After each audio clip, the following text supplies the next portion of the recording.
नमस्कार। महाकुंभ की इस दिव्य यात्रा में आज हम सब पहुंचे हैं महामंडलेश्वर स्वामी कल्याणानंद गिरी जी महाराज श्री पंचनाम जूना अखाड़ा के महामंडलेश्वर हैं। इनसे हम बात करते हैं महाकुंभ के बारे में, इस यात्रा के बारे में, क्या इनका परिचय है और सभी को दर्शन लाभ करवाते हैं। स्वागत महाराज। बहुत धन्यवाद। तो महाराज जी, सर्वप्रथम तो हमारे दर्शकों को आपका पूर्ण परिचय, किस अखाड़े से आप है, संन्यास आपको किस अवस्था में प्राप्त हुआ, वगैरह वगैरह। मैं महामंडलेश्वर स्वामी कल्याणानंद गिरी श्री पंचदशनाम जूना अखाड़े का साधु हूँ।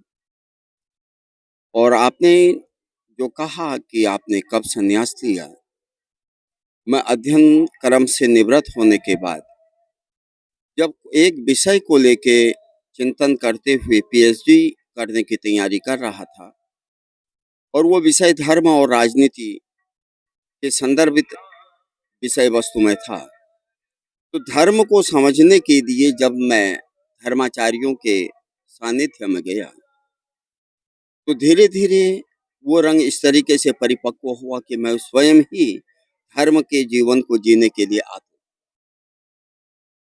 महाराज जी, वर्तमान जो परिस्थितियां हैं इसमें बड़ी समस्या होती है या बड़ा कंफ्यूजन है लोगों में कि धर्म को, जो अध्यात्म है, अपनी सनातन परंपरा है, इसमें गृहस्थ जीवन है, बड़ी चिंताएं हैं। तो कैसे चिंता मुक्त इंसान हो सकता है? देखिएगा, चिंताएं दोनों जीवन में हैं।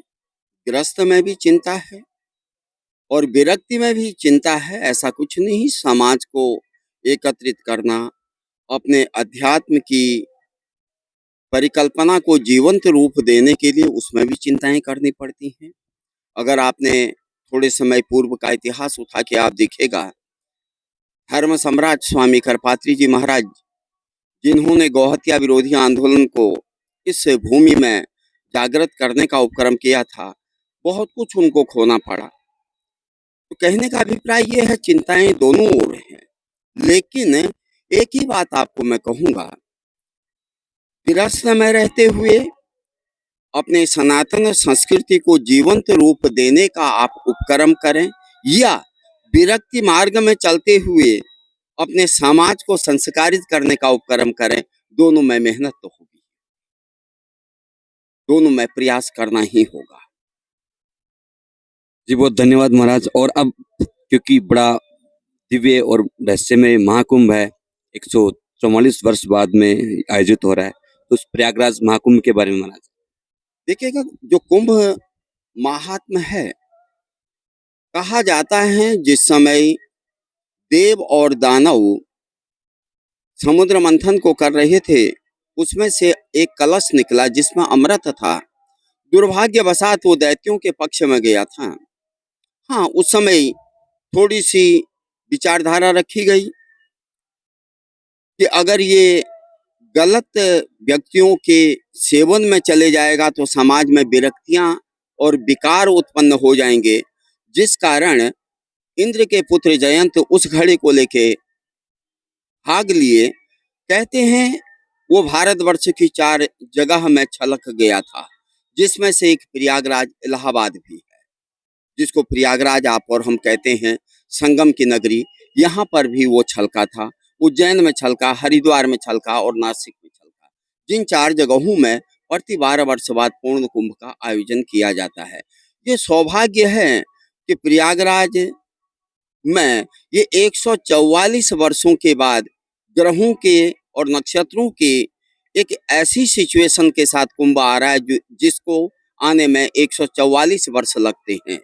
अब दोबारा 144 वर्षों के बाद यह दिव्य रूप दोबारा कुंभ का आएगा। एक बड़ा कंफ्यूजन है, जैसे कई लोग कहते हैं 143 वर्ष बाद में आए हैं, कई लोग बोलते हैं 144 वर्ष बाद में आए। कोई गणितीय बोलते बृहस्पति की जो गणना है उसके अनुसार क्या कुछ कहना है? देखिएगा, अब आप और हम कहते हैं, कोई व्यक्ति ये कह देता है रनिंग 5th ईयर है, कोई ये कह देता है 4 वर्ष पूरे हो गए। बात वही है, 143 वर्ष पूरे होने के बाद 144वें वर्ष में जब प्रवेश होते हैं तो ये कुंभ का आयोजन, इस तरीके से ये महाकुंभ का आयोजन होता है।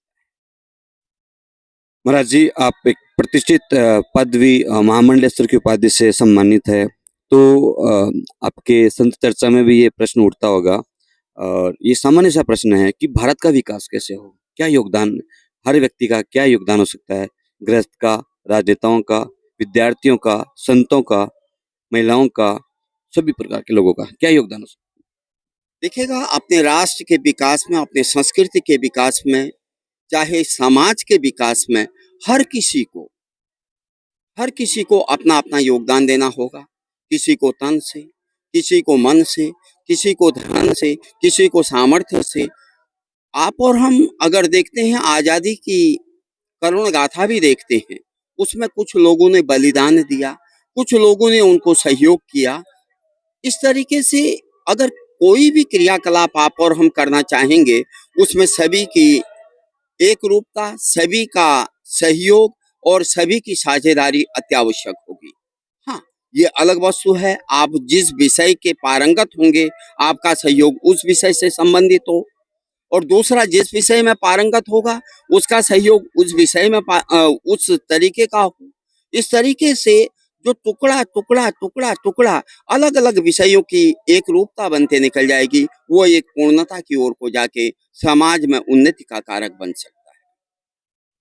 महाराज जी, ईश्वर प्राप्ति के लिए वैराग्य आवश्यक है या गृहस्थ रहते हुए भी ईश्वर की प्राप्ति की जा सकती है? आपका प्रश्न बहुत अद्भुत है। इसके लिए मैं एक ही शब्द में आपको उत्तर दूँगा। जो प्रश्न आपने मेरे से किया, यही प्रश्न कभी गोस्वामी तुलसी जी से किया गया था।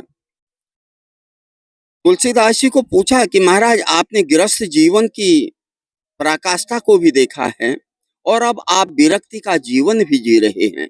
ये बताइए, दोनों में महत्वपूर्ण क्या है? तो तुलसी जी ने एक दोहे में उत्तर दिया था, तुलसी या संसार में धारा बड़ी है दोई, धन चाहे तो धर्म कर और मुक्ति नाम से होई। तो आपको मैं यही कहूंगा, दोनों मार्ग प्रशस्त हैं। उस परमपिता परमात्मा के लिए गृहस्थ भी उतना ही आवश्यक है और विरक्त भी उतना ही आवश्यक है। सच अगर मैं अपने मनोभाव से कहूं, तो एक गृहस्थ जीवन का पूर्ण रूपेण पालन करते हुए अगर वो भगवत भक्ति के मार्ग में क्षण भर का भी उपक्रम करता है, तो शायद वो कहीं ज्यादा प्रभावशाली हो सकता है अपेक्षाकृत एक विरक्त के लंबे समय तक उस कर्म को करने में। जितना वो अपना समय लगाता है, उसको उतना फल एक बहुत लंबे समय के बाद जो मिलता है, वो गृहस्थ को बहुत कम समय में मिल सकता है। बहुत अद्भुत उत्तर महाराज आपका। और एक अंतिम प्रश्न, महाकुंभ की जो व्यवस्थाएं हैं जो सरकार कर रही है, तो उसमें क्या कुछ लग रहा है, कोई कमी है या सब कुछ बढ़िया चल रहा है? देखिएगा, जहाँ इतना बड़ा एक अंतर्राष्ट्रीय आयोजन होगा, तो उसमें आप हर किसी को खुश नहीं कर सकते हैं। इसको मैं एक छोटे से उदाहरण से आपको कहूँगा। हम घर में अपनी बहन बेटी की शादी करते हैं, अपना जो सर्वाधिक सामर्थ्य उसमें हम लगा सकते हैं, वो लगा के करते हैं। उसके बाद जो हमारे मेहमान आए होते हैं, कुछ ऐसा भी उसमें उसके मध्य में ऐसे भी आए होते हैं, जो कहते हैं, यार क्या किया? क्या पनीर बनाया था? उसमें नमक कम। आदि, आदि, आदि। तो उसी तरीके से ये कुंभ के लिए भी मैं यही कहूँगा, भाँति-भाँति के मत हैं, भाँति-भाँति के विचारक यहाँ पर आए हुए हैं, तो कुछ खामियाँ भी होंगी, कुछ अच्छाइयाँ हैं, लेकिन मैं अपनी ओर से यही कहूँगा, जितना बड़ा जनसमूह यहाँ पर आ रहा है, उसमें व्यवस्थाएँ बहुत अच्छी हैं, बहुत ही उत्तम हैं। जो हमारे दर्शक है उनको क्या विशेष आशीर्वाद आप देना चाहेंगे? कोई मंत्र, कोई स्तोत्र या कोई ऐसी विशेष सलाह है जो उनके जीवन को उत्तम और उन्नत बना सके? मैं आपके श्रोताओं को एक ही मुख्य धारा से जोड़ना चाहूँगा। वो अभी थोड़ी देर पहले मैंने आपको कहा, धन चाहे तो धर्म कर। वो धर्म का मार्ग करें। अब ये समझने की आवश्यकता है, गृहस्थ जीवन में धर्म क्या है? गृहस्थ जीवन के धर्म के 4 चरण जो बताए हैं, उसमें पहला चरण है मातृ देवो भव, दूसरा चरण है पितृ देवो भव, तीसरा चरण है आचार्य देवो भव और चौथा चरण है अतिथि देवो भव। अगर आप ये अपने धर्म के 4 आयामों का परिपालन करने के लिए अपने को न्योछावर करते हैं, तो आप बहुत बहुत ही धन्यवान भाग वाले आप होंगे, बहुत ही धनभागी होंगे जो अपने धर्म का पालन करते हुए अपने समाज के लिए कार्य करेंगे। बहुत धन्यवाद। बहुत बहुत धन्यवाद। और अब हम आगे बढ़ते हैं अन्य अखाड़ों के जो संत है, और यहाँ पे देखिए, यहाँ देखिए भोजन व्यवस्था महाराज जी के यहाँ आश्रम में जो श्रद्धालु है उनके लिए भी है।